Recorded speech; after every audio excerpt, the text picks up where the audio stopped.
अपने नेत्रों को बंद करिए और अपने सन्मुख हो जाइए।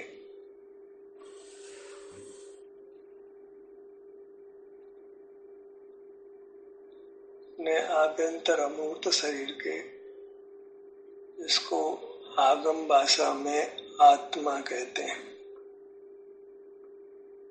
ये आत्मा या अपना आभ्यंतर अमूर्त शरीर, ये सुख स्वभावी है, सुख का स्रोत है।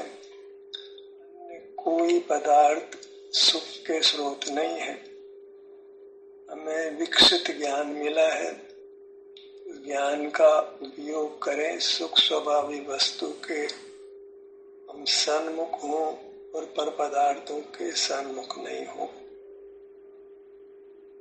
सन्मुखता ज्ञान का काम नहीं है, पर ज्ञान हमको से हम ये समझ सकते हैं कि सुख का स्रोत आत्मा है, हमारा अमूर्त शरीर है, बाह्य पदार्थ नहीं है।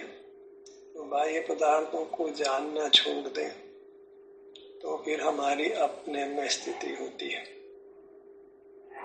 अपने सुख के स्रोत में होते हैं और हमें सुख मिलने लगता है। अपने सन्मुख हमको ही होना है। कोई परमात्मा हमको अपने सन्मुख नहीं करेगा, कोई गुरु भी नहीं करेगा, अन्य कोई पदार्थ भी नहीं करेगा। हम ही अपने सन्मुख नहीं होते हैं तो दोष हमारा ही है। अपने सन्मुख होकर सुखी हो सकते हैं, और के सन्मुख रहकर दुखी रह सकते हैं। सुख के लिए किसी और को कारण बना नहीं देना है, दुख के लिए किसी और को दोषी नहीं ठहराना। सबसे बड़ी बात है, दुख के लिए किसी और को दोषी नहीं ठहराना। हम स्वयं ही दुख के कारण हैं, स्वयं ही जो सुख के स्रोत नहीं उनके सन्मुख रहते हैं। सुख के स्रोत अपने अमूर्त शरीर के सन्मुख नहीं रहते। किसी देव के पास जाते हैं, गुरु के पास जाते हैं, शास्त्रों के पास जाते हैं, और वे सुख के स्रोत नहीं है। वो शास्त्राभ्यास करते हैं और अपने सन्मुख होने में शब्दों का काम ही नहीं है कि हम शब्द को जाने। ज्ञान का काम इतना ही था कि हम ये जान लेते कि सुख का स्रोत हमारा अपना अमूर्त शरीर है, इसको आगम भाषा में आत्मा कहते हैं, पर पदार्थ नहीं है। जब पर पदार्थ सुख के स्रोत ही नहीं है तो परसन्मुख होना का कोई प्रयोजन नहीं रहा। निस्सार नासमझी की गतिविधि है। पर को जानना नासमझी है, पर को जानना ही परसन्मुखता है। परसन्मुखता में सुख नहीं हो सकता है, क्योंकि पर पदार्थ सुख के स्रोत नहीं है। नहीं सन्मुख होना है, मैंने पर को सुख का स्रोत नहीं जानकर छोड़ देते हैं तो फिर हम अपने में ही होते हैं, उसको स्वसन्मुखता कहते हैं। फिर हमें वहीं बने रहना है, हमें सुख का अनुभव होता रहेगा, सुख बढ़ता रहेगा और पूर्ण भी होगा। तो सब आत्मा में होगा, अर्थात अपने अमूर्त शरीर में ही होगा। नेत्र कहीं भी सुख होने वाला नहीं है। वह शरीर के रूप में अनुभव में आता है, शरीर में सुख का अनुभव होता है। अमूर्त शरीर में नहीं है, अमूर्त शरीर में है, अपने आत्मा में है। उसको हमने उत्पन्न करना है, पहले से नहीं है। पहले से सामर्थ्य है, स्वभाव है, पर व्यक्त सुख पहले से नहीं है। अपने सन्मुख होंगे तो उत्पन्न होकर अनुभव में आएगा। जितना अनजाने में सन्मुख हो जाते हैं उतना हमको सुख का अनुभव भी होता है। जितना सुख है वह स्वसन्मुखता है का है, अपने शरीर के सन्मुख होने का है। जितना दुख है वह जगत के सन्मुख होने से है।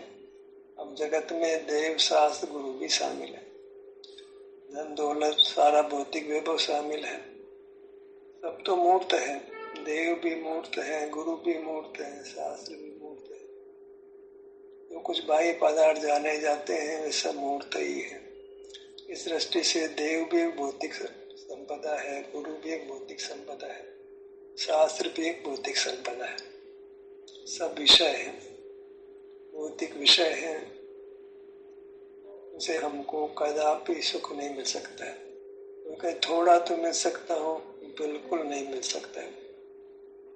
कदाचित हमको उसमें विषय सुख हो तो उसमें भी हमारा ही कारण बना है, सुख हमको ही हमारे में से ही आता है। दूसरा तो निमित्त मात्र होता है, माने कर्ता नहीं होता है। सुख हमारा ही कार्य है, हमारा ही उत्पादन है। ज्ञान भी भले हमारा उत्पादन हो पर पराधीनता से होता है, और उसमें हम परसन्मुख होते हुए सुख के स्रोत से दूर रहते हैं। ज्ञान का एक समझ का जितना काम वो अच्छा है, हम ये समझ जाए कि सुख का स्रोत हमारा अमूर्त शरीर है, बाह्य पदार्थ बिल्कुल नहीं है। जिस धन को हम बहुत मजबूती से पकड़ते हैं वह सुख का कुछ भी स्रोत नहीं है, अंश मात्र भी स्रोत नहीं है। थोड़ा तो होगा, बिल्कुल नहीं है। हाँ, क्षुधा लगे वो तो भोजन करते हैं तो क्षुधा की निवृत्ति कदाचित हो जाती है, पर सुख नहीं होता है। सुख का तो नियम ही है कि जितने अंशों में अपने सन्मुख हुए हैं उतने अंशों में सुख होता है। पहले हुए हो उसे कर्म निजा की हो तो उस कारण से भी अब अपने जितना स्वभाव व्यक्त है उसका सुख अनुभव में आता है। सुख जितना है वो अपने स्वभाव का है, दुख है पर का नहीं है, लेकिन पर के निमित्त से है, पर के लक्ष्य से है, या पूर्वबद्ध कर्म के उदय के कारण से है। पूर्वबद्ध कर्म तो परलक्ष्य में हुआ है, परलक्ष्य में तो कर्म की निर्जरा होती है, बंधन नहीं होता है। बंधन दुख का कारण है, अर्थात हमको परलक्ष्य दुख का कारण है। दुख नहीं चाहिए तो पर का लक्ष्य छोड़ने के अतिरिक्त दूसरा कोई उपाय नहीं है। अब पर कोई भी हो, पर में भेद नहीं करना है, स्वपर का ही विवाह करना है। पर पदार्थ सुख स्वभावी नहीं है तो उनका लक्ष्य नहीं करना। हमको कोई पदार्थ अच्छा लगता है, कोई पदार्थ बुरा लगता है। अच्छा हो तो सबको अच्छा लगना चाहिए, बुरा तो सबको ही बुरा लगना चाहिए। लेकिन अच्छा बुरा लगता है वो हमारे कर्म के अनुसार लगता है, पदार्थ के अनुसार नहीं लगता है। पदार्थ सुख देता हो तो सबको सुख देता हो, सबको सुख नहीं देता है। विषय सुख भी किसी को होता है, किसी को नहीं होता है, किसी को सुख के बजाय दुख भी होता है। तो पर पदार्थ तो सुख के कर्ता बिल्कुल नहीं है, दुख के कर्ता भी नहीं है। जो सुख का कर्ता है वही दुख का कर्ता हो सकता है, विरोधी कारण पाकर। स्वभाव से तो सुख का कर्ता सुख ही करता है, पर विरोधी कारण उपस्थित होने पर वही सुख दुख रूप से परिणमता है। दूसरा दुख भी उत्पन्न नहीं कर सकता। स्वभाव भी हमारा अमूर्त शरीर उत्पन्न करता है, विभाव भी हमारा अमूर्त शरीर उत्पन्न करता है, सुख भी हमारा अमूर्त शरीर उत्पन्न करता है, दुख भी हमारा अमूर्त शरीर उत्पन्न करता है। इसीलिए का सुख दुख देने वाला तो हमारा आत्मा है, दूसरा कोई पदार्थ नहीं है। पर दुख देता है वह कर्म के निमित्त से देता है, अन्यथा नहीं देता है। कर्म तो निमित्त होता है जब सुख को पर पदार्थों में देखते हैं, और फिर इसलिए पर पदार्थों को जानते हैं। पर पदार्थों को जानते हुए कदाचित वैसे सुख होता है या दुख की निवृत्ति हो जाती है तात्कालिक रूप से, तो हम पर पदार्थ को सुख का कारण मान लेते हैं। यही मिथ्या ज्ञान है, नासमझी है। आदि से संसारी प्राणी पर पदार्थों को सुख का कारण मानते हैं, इसलिए बहुत धन अर्जित करते हैं, आवश्यकता से अधिक धन कमाते हैं। धन में सुख नहीं है, धन के सन्मुख होने से सुख नहीं है, फिर भी धन कमाते हैं और आवश्यकता से अधिक कमाते हैं। दाल रोटी के लिए मामूली सा धन चाहिए और करोड़ों कमाते हैं। इससे जाना जाता है कि उनकी मति व्यवस्थित नहीं है, उनको सच्ची समझ नहीं है, सच्चा ज्ञान नहीं है। जिस ज्ञान का वो अहंकार करते हैं वो सब ज्ञान मिथ्या है, और मिथ्या ज्ञान से सुख की उत्पत्ति नहीं हो सकती।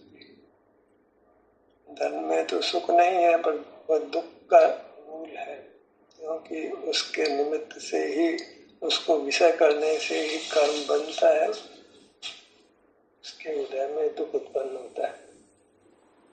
अर्थम सर्व अनर्थानां मूलम, अर्थ सर्व अनर्थों का मूल है। तो क्या धन अनर्थ के लिए पैदा करते हैं? तो अनर्थ का मूल है, धन के बिना तो दुख अनर्थ होता ही नहीं। मूल तो धन है। संसार दुखों का कारण अब तक भले ही हम इंद्रिय ज्ञान को कह रहे, धन को संसार का मूल कह रहे, उसको भी इंद्रिय संज्ञा है। वह इंद्रिय ज्ञान का विषय होने से वह भी इंद्रिय है, उसको भी जीतना होता है। जीतना होता है माने उसको दुख का कारण मानना होता है। दुख के कारण का कौन संग्रह करेगा, कौन उसका हिसाब किताब लगाएगा, पैसे बचाने की सोचेगा, पैसा कमाने की सोचेगा, पैसा भोगने की सोचेगा। समझदार तो नहीं करेगा ऐसा काम। समझदारी तो यह है कि जितना धन चाहिए उतना रखो, बाकी से क्या प्रयोजन है। व्रता का ही परिकर क्यों करना है, बोझा क्यों ढोना है। तो अपने अमूर्त शरीर के सन्मुख होने से सुख होता है, तो अमूर्त शरीर के अब सन्मुख होते हैं, आत्मा के सन्मुख होते हैं। आत्मा अभी शरीराकार है, इसलिए इसको शरीर संज्ञा है।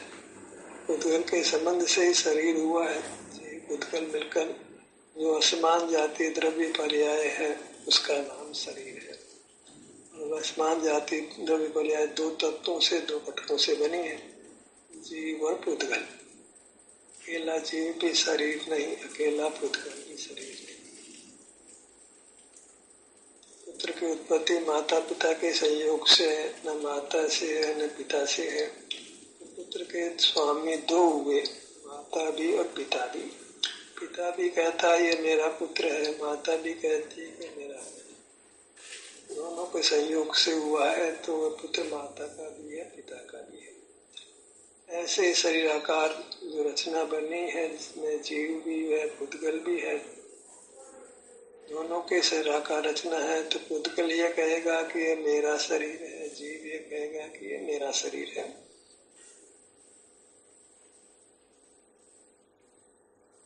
दोनों के संयोग से होने से दोनों ही उसके स्वामी बन जाते हैं। आगम भले पुद्गल शरीर को ही शरीर संज्ञा देता हो, पर अनुभूति के स्तर पर देखते हैं तो सही रूप से हम अपने को भी पाते हैं। शरीराकार रूप से हम भी अपने को अनुभव में आते हैं। तो शरीर संज्ञा पुद्गल को भी है, जीव को भी है। आगम कुछ भी कहे भले से, आगम तो दो वस्तुओं को अलग अलग नाम देना चाहता है।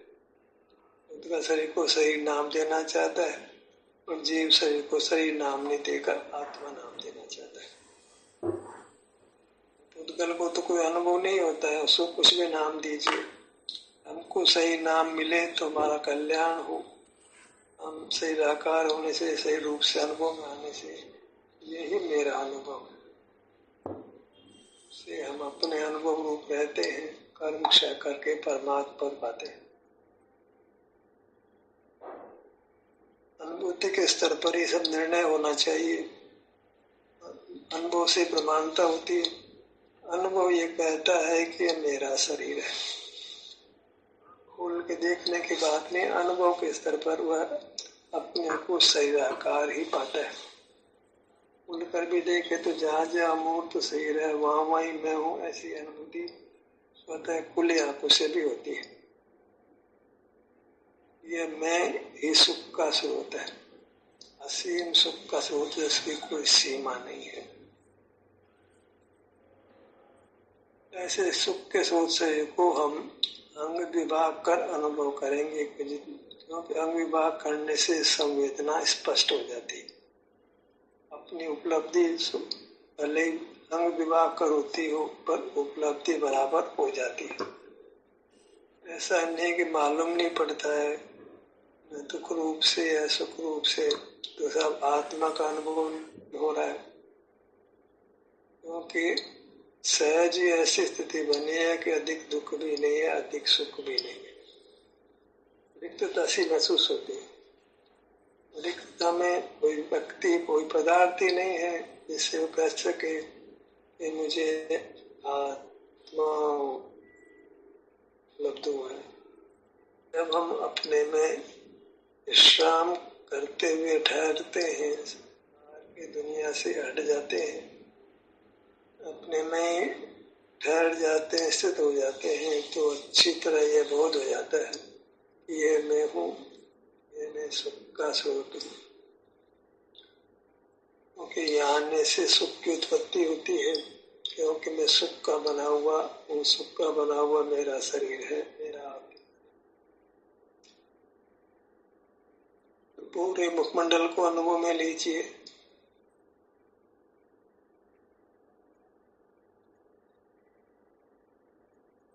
मैंने सुख को अनुभव में लीजिए, आत्मा को अनुभव में लीजिए। आत्मा का अनुभव कहें कि मुखमंडल का अनुभव कहें कि या सुख का अनुभव कहें, तीनों एकार्थक है। अनुभूति के स्तर पर तो हम अपना अनुभव सही रूप से करते हैं।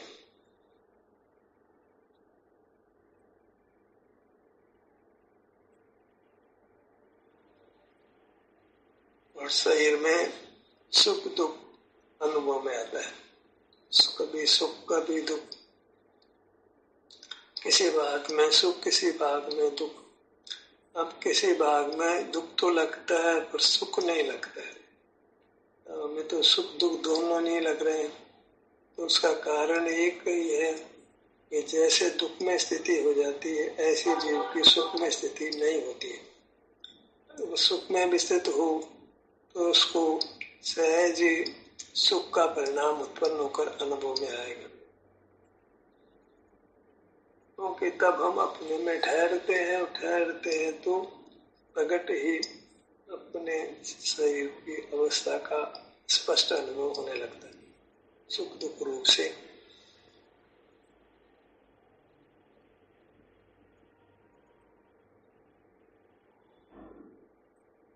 एक ही लक्ष्य है, शरीर और शरीर में होने वाला सुख दुख, इससे परे ले जाना है, तभी हम सुख पा सकते हैं। बार बार अपने को सुझाव देना है कि शरीर से परे नहीं जाना है, यही नियंत्रण करना है, कंट्रोल करना है। इसको आत्म नियंत्रण कहें कि आत्म अनुशासन कहें। और इसके लिए हमें अपने अमूर्त शिल्का के आत्मा का अंग अंग करके, छोटे छोटे भाग करके अनुभव करना है।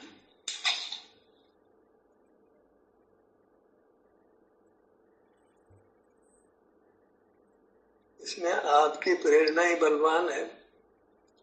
आपको ये निर्धार करना है किस अंग पे जाना है, किस अंग का अनुभव करना है।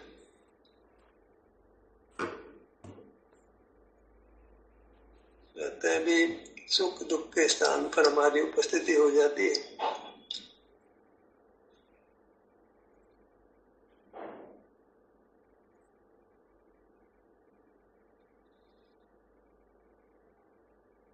ललाट का भाग, हर अंग सुख का स्रोत है। सुख चाहिए तो हम किसी भी अंग से जुड़े, क्रम क्रम से अनेक अंगों से जुड़े। जुड़ना भोगने रूप ही है। वो भी शरीर में सुख दुख की स्थिति वो हमें अनुभव में आती है।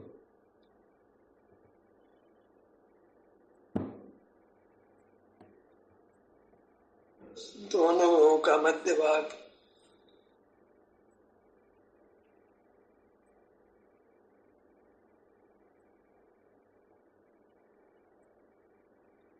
एक ही वस्तु के सन्मुख होना था जिसमें हमने अनंत काल बिता दिया और वो काम हमने नहीं किया।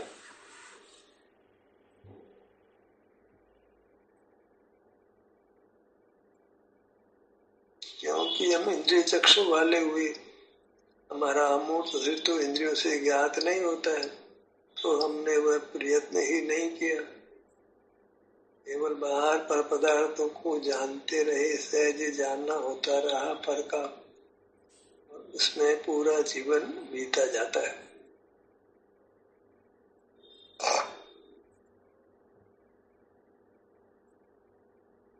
जीवन के कुछ पल ही अब शेष है, वैसे तो पल की कोई गारंटी नहीं होती है कि इतने पल मिलेंगे।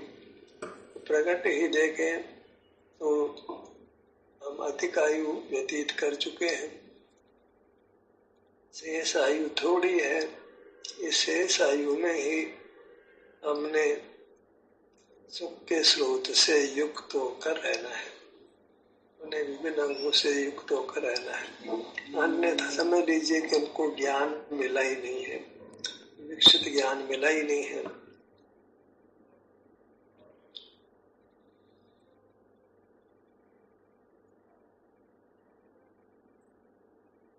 आंखों का भाग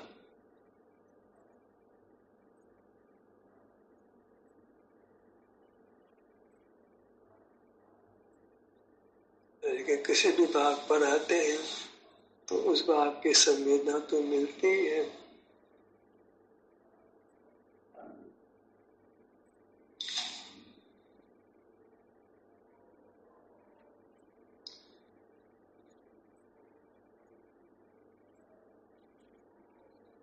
ऐसे अंग अंग कर हमारी पूरी मूर्त को हम आर्ट्स में उपलब्ध कर लेते हैं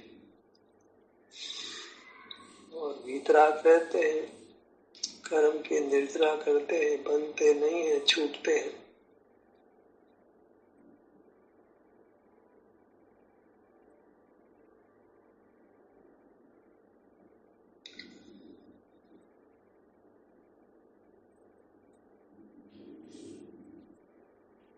नासिका, हर अंग सुख का स्रोत है, छोटे से छोटा अंग भी सुख का स्रोत है। ठहरा जाए तो हमें मोक्ष देने में समर्थ है।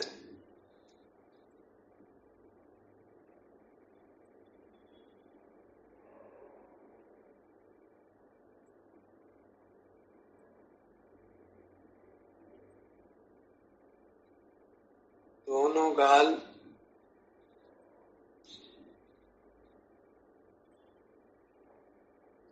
अंगों का नाम सुनकर सुनता होनी चाहिए, पर यथार्थ रूप से नहीं होती है, क्योंकि हम बाहर खड़े रहते हैं, बाहर में विषय सुख में रुके रहते हैं, धन के लाभ धन की हानि का विकल्प करते रहते हैं।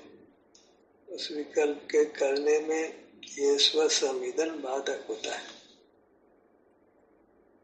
बाहर में रहने में स्वसंवेदन बाधक है, भीतर रहने में बाहर का ज्ञान बाधक है। बाहर के ज्ञान में दुख है, अपने संवेदन में सुख है।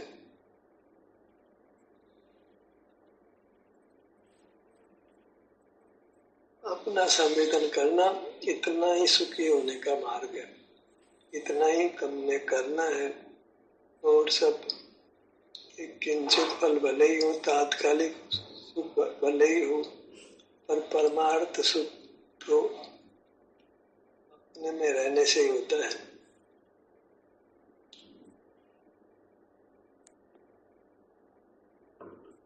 सीने का भाग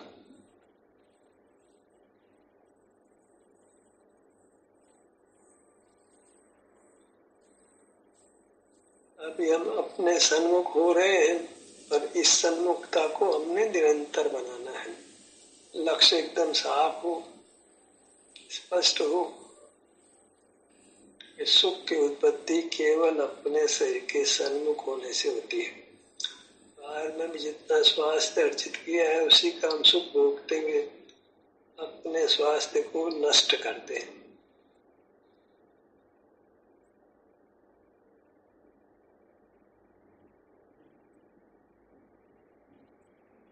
पीठ का भाग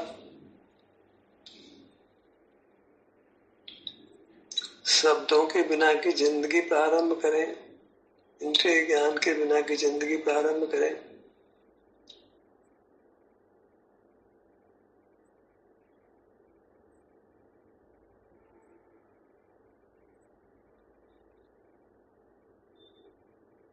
दाहिनी भुजा,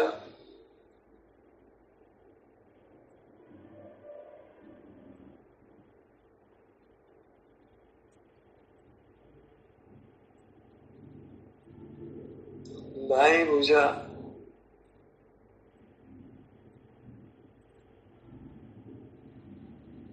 शब्द में किंचित भी सुख नहीं है। शब्द का वाच्य सुख स्वभावी होने से वाच्य में ही सुख है।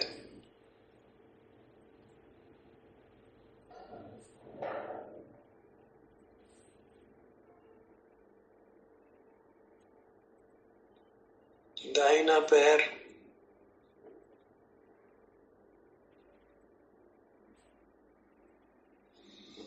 दाईं पगतली,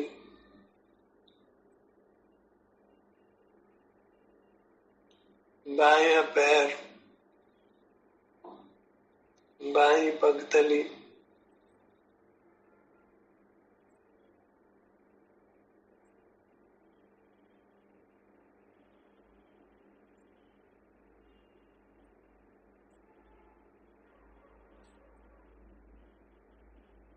दोनों घुटने, विचारों को लगाम देना है। अनुभव करने लगे तो युक्ति को भी विराम देना है। केवल शरीर का एहसास, वही स्वयं को स्वयं का अनुभव।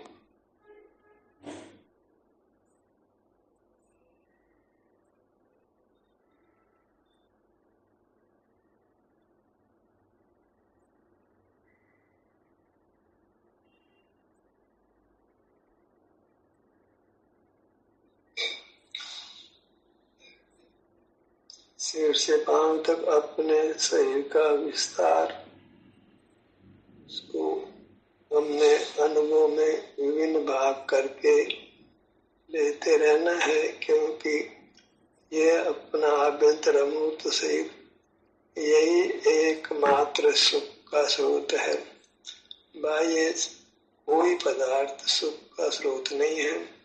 उनको हम सुख के स्रोत के रूप में न देखें, व्यवहार से उनका मूल्य समझे। निश्चय से बाह्य जगत का कुछ भी हमारे लिए मूल्य नहीं है, सुख का कारण बना नहीं है। ध्यान का सत्र समाप्त होता है। आपकी सहभागिता के लिए धन्यवाद।